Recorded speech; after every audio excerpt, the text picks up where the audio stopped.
করি, তারা বেতন পায়, আমরা পাই না। এই যে বৈষম্য, এই বৈষম্য দূর করতে হবে। বৈষম্য দূর হওয়া পর্যন্ত, আমার নাম রিয়াজউদ্দিন, আমি মেহেরপুর জেলা জয়েন্ট সেক্রেটারি।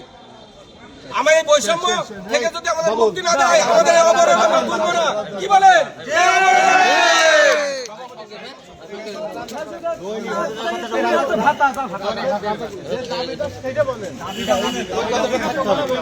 কুষ্টিয়া জেলার যারা আপনার সমবেত কেন হয়েছেন, যে দুইটা পয়েন্ট বলছে ওই পয়েন্ট দুটি বাদে বলবেন। ওইটা না বাইবেন। আমরা আমাদের যে যৌতিক দাবি, সাধ্যমত দাবি, ইতিমধ্যে আমরা অনেক আন্দোলন করেছি, কিন্তু হয়নি। তারপরে আমরা এই আন্দোলন করতে গিয়ে আমরা অনেক হয়নির শিকার হচ্ছি। আমাদেরকে শোকেস করা হচ্ছে, আমাদেরকে বহিষ্কার করা হচ্ছে। আমরা আমাদের যেহেতু যৌক্তিক দাবি, এই যৌক্তিক দাবি করতে গিয়ে আমাদের শোকেস করা হচ্ছে। এই শোকেস করা অবসান চাই আমরা। আমরা আমরা চাই আমাদের আর কোনো এআইটিকে জন্য কোনো শোকেস না করা হয়, কোনো অবধি মানে দেওয়ার জন্য চিঠি দেওয়া হয়, এই চিঠি জন্য না দেওয়া হয়। আমরা যদি এই শোকেস বন্ধ না করা হয়, তাহলে আমরা আরো কঠিন আন্দোলন থেকে আন্দোলনের রূপ নেব। ঠিক আছে? মোহাম্মদ আব্দুর রাজ্জাক, এয়ার টেকনিশিয়ান, সভাপতি, কুষ্টিয়া জেলা।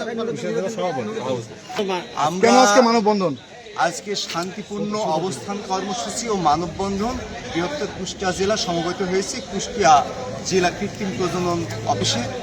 তো আমরা আমাদের যৌক্তিক দাবি, আমরা অবহেলিত, আমরা দৈনিক হাজিরা রাজস্ব খাত থেকে চাই, আমাদের বেতন ভাতা চাই, আমরা বৈষম্যের অবসান চাই। বৈষম্যের বিপক্ষে সবাই সমবেত হয়েছি। সারা বাংলাদেশ আজকে বৈষম্যের বিপক্ষে অবস্থান নিয়েছে। প্রাণী সম্পদ বৈষম্যের বাইরে চলে আসুক, এআই টেকনিশিয়ানদের পক্ষে সুদৃষ্টি দিক। আমরা রুটি রুজির করে আমরা বাড়িতে ফিরে যেতে চাই। আমরা পরিবার পরিজন নিয়ে সুখে থাকতে চাই, প্রাণী সম্পদকে এগিয়ে নিতে চাই। জয় হোক প্রাণী সম্পদের, জয় হোক অবহেলিত এআই টেকনিশিয়ান। আমি সোহেল আহমেদ, এআই টেকনিশিয়ান।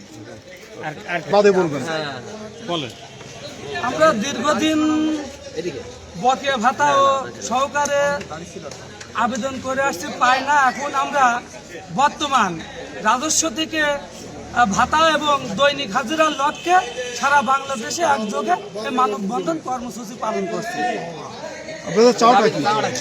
আমাদের তা দৈনিক হাজিরা অথবা রাজস্ব থেকে বেতন ভাতা দিতে হবে। যত সময় না দেবে তত সময় আমরা কর্মবিরতিতে থাকবো। আমার নাম মোহাম্মদ বাবুল আক্তার, কুষ্টিয়া জেলা এআই টেকনিশিয়ান।